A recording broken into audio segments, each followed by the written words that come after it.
Hey, what's up YouTube? This is EV Addicted, and if you wonder where's my camera, well, my camera is right now under the passenger seat of Nissan LEAF. Why is there?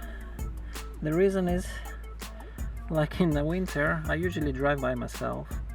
I kind of rarely have passenger with me. Even rarely I have somebody in the back seat. But I noticed that the passenger heated seat is not working anymore. So I can start driving this car really much less than before. So this, of course, increase the time to my next so-called maintenance for Nissan LEAF, which was just a tire rotation. And of course I did the inspection, the state inspection, and I forgot to tell the dealership to check on the heated seat.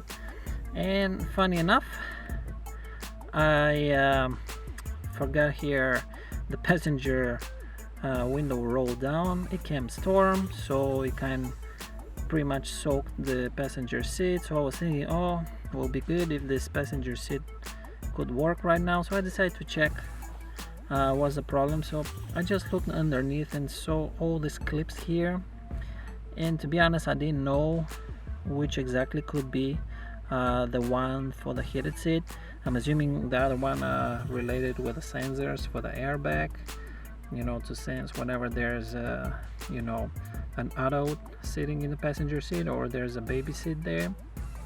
So I can start checking them one by one by try to pinch eventually, to see if one of them become loose. And lucky enough, this one over here seems to be the one for the heated seat, because I can't pinch it and it clicked. So obviously it wasn't intact and was disconnected.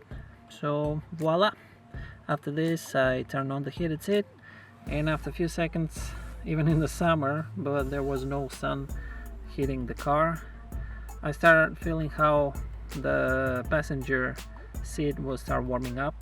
So pretty easy, silly, quick fix. So this is all, guys. I tried to make this video really short and a little bit more fun, sharing my stories around it. This is all for now. If you like this video, please consider to subscribe my channel and hit that notification bell. Also, if you hit that like button over there in the right bottom corner of the video, it will help me a lot, especially with the YouTube algorithm. And this is all for now. Stay safe and see you soon.